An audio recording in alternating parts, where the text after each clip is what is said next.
안녕하세요. 프라나 이비인후과 안철민입니다.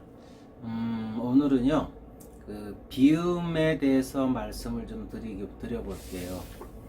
사람의 목소리는 목구멍을 통해서 소리가 나오기도 하지만 코를 통해서 소리가 나오는 두 가지 길로 소리가 나오게 되거든요.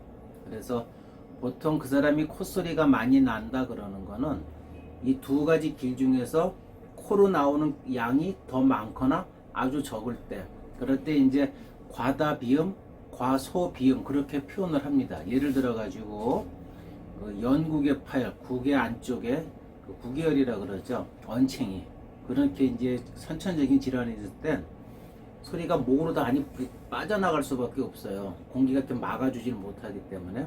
그러면은 콧소리가 나는데, 그럴 때 이제 과다한 콧소리가 나는 거죠. 제가 좀 약간 표현을 해보면은요, 안녕하세요 이렇게 말할까, 안녕하세요 안녕하세요 이렇게 되는 거예요. 소리가 코로 많이 빠져나가는 거고, 반대로 발성 자체가 코로 나가지 않고 목으로만 나오는 경우가 있어요. 먹먹한 소리가 많이 나거든요. 안녕하세요, 콧소리가 전혀 안 나는 겁니다. 안녕하세요 강아지, 이런 식으로 소리 내는 경우는 이제 막힌 비음이 되는 거예요.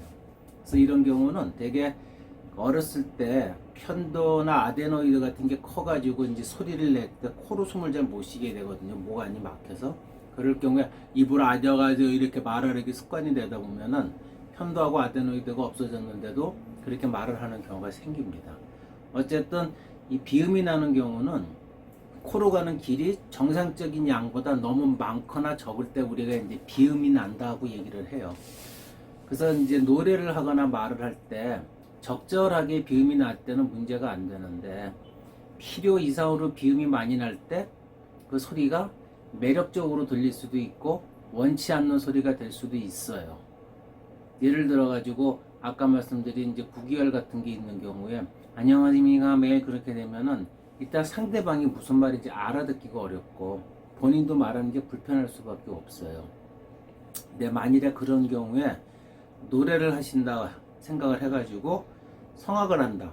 특히 성악에서는 이제 서양 오페라 성악에서는 소리를 크게 만드는 두성이라고 하죠. 공명을 많이 만드는 그런 작업들을 많이 하는데, 그런 경우에 콧소리가 나게 되면은요, 두성이라는 걸 만드는 게 거의 불가능합니다. 실제로 실험을 해보면은요, 그 소리를 만드는 거를 이제 기계를 써가지고 파형 검사를 할 수가 있거든요. 제가 아 하고 내는 소리는 여러분이 들을 때는 제 목소리에는 굉장히 수많은 그 주파수가 있어요. 무한대 주파수가 있습니다. 그 중에 가장 낮은 그걸 기초 주파수라고 하는데, 가장 낮은 음을 여러분들이 듣고 내 목소리가 100Hz다, 뭐 200Hz다, 300Hz다, 음이 높다 낮다를 표현하시는 거거든요. 그거는 가장 낮은 주파수 에너지가 가장 커요. 그 다음부터 고주파로 가서 에너지가 이렇게 낮아지고 작아지게 됩니다. 그러니까 동시에 아주 낮은 저주파수하고 무한대의 배수가 되는 그 주파수가 같이 소리를 내는데, 위쪽에 높은 주파수의 소리보다 가장 낮은 저주파 에너지가 가장 크기 때문에 이 소리만 여러분들이 듣고 우리가 들을 수 있고, 그 위에 높은 주파수는 실제로는 내 목소리를 갖고 있지만 못 들으시는 거예요. 예를 들면은 가장 낮은 저주파수가 대포소리라고 생각하시고요. 그 위에 조금 높은 이제 배음이 권총이라고 생각하시고, 그 위에 좀 더 높은 그 배음이 이렇게 손가락 튀기는 소리라고 생각을 해보세요. 그래서 대포소리, 권총소리, 손가락을 같이 동시에 빵 하고 터뜨리면은 손가락 소리나 권총 소리는 대포 소리에 묻혀서 들리지가 않습니다. 그렇다고 권총 소리나 대포 소리가 없다는 건 아니거든요. 그래서 이런 고주파의 에너지를 갖고 있는데, 비음이 나게 되면은요, 이 고주파 에너지가 거의 없어져요. 그러니까 이게 이제 저주파고면은 고주파가 이런 식으로 고주파 소리가 나서 어느 정도 만들어지고 있어야 되거든요. 이런 식으로. 근데 비음을 내게 되면 이게 급격하게 뚝 떨어져서 이 높은 고주파가 없어집니다. 그런데 우리가 두성이라 그래가지고 공명을 만들고 울림을 많이 만드는 거는요, 저주파수에서 고주파로 가는 이 고주파의 일부분, 3000, 4000Hz 정도 되는 일부분을 갖다가 소리를 더 키우는 작업인 거예요. 그래서 이게 커지다 보면 에너지가 실제로 여기 이만큼 커지게 되거든요. 그럼 이 큰 에너지가 이 소리랑 같이 묻혀 나오기 때문에 그 에너지가 우리가 들을 때 왕왕왕 울리는 소리가 들리고 굉장히 큰 소리가 들리고 하게 되는 거예요. 그런데 고주파수가 나와야 그거를 증폭을 우리가 시킬 수가 있단 말이에요. 근데 비음에서는 고주파수가 없어져 버려요. 안 나옵니다. 소리가 나오게 되면 소리가 코로 나가는 게 많아지기 때문에 없어진다는 얘기예요. 그러니까 이 고주파 증폭을, 공명을, 두성을 만드는 게 불가능하다는 얘기죠.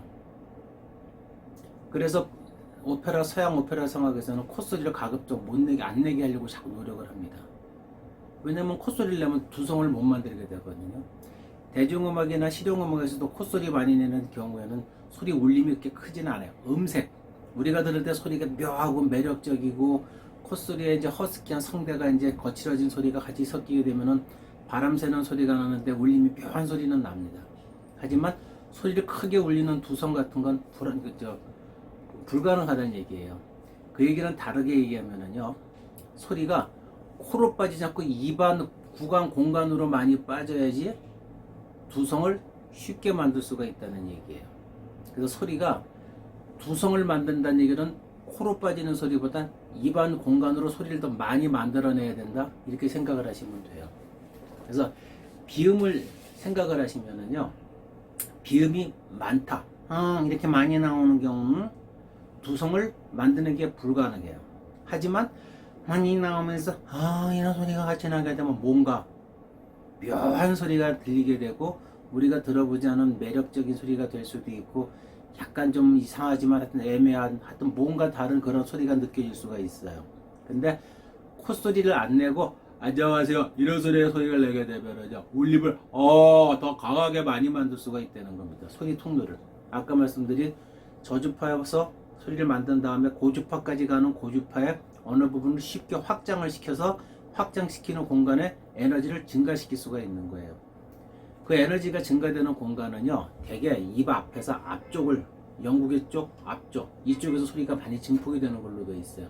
실험을 해보면은요. 그래서 고주파가 증폭되는 포망트라고 하는데, 공명대 세 번째, 네 번째는 주로 입 앞쪽, 그러니까 경구개라고 해서 이빨 뒤쪽, 그 안쪽에서 에너지가 증폭이 돼서 그 공간을 넓게 만들어서 소리를 만들 때 보통 두성을 쓰고, 그래서 이제 노래하는 분들이 뭐 두성을 쓰면은 머리가 울리고 이 앞에서 소리가 나고 얼굴이 진동이 되고 소리를 목대로 돌려서 내고 뭐 그런 표현들을 하시는 이유가, 그런 작업들을 감각적으로 하셔야 되기 때문에 이제 그런 표현들을 하시는 겁니다. 그래서 오늘은 비음에 대해서 말씀을 드렸는데요. 비음이 많이 나게 되면은요, 정리해 드리면은 두성 같은 건 공명 울림을 만드는 게 불가능해요. 하지만 비음이 날 때는 소리 자체가 묘한 매력적이, 애매하면서 매력적이고 같은 색다른 소리를 만들어낼 수가 있는데, 그 비음이 어느 정도 어떻게 들어가면서 소리의 울림을 어떻게 만드냐에 따라 가지고 소리가 완전히 다른 음색을 나타낸다는 것입니다. 그래서 비음은 많이 나는 경우도 있고 적게 나는 경우도 있어요. 비음이 많이 날 때는 두성 같은 걸 만들기 어렵지만, 비음이 적게 나는 발성을 할 땐 그 얘기는 구강으로 소리를 많이 낸다는 얘기이기 때문에 소리가 두성을 좀 더 쉽게 쓸 수가 있다, 그렇게 이해하시면 될 것 같습니다. 오늘은 그 비음에 대해서 말씀을 좀 드렸습니다. 감사합니다.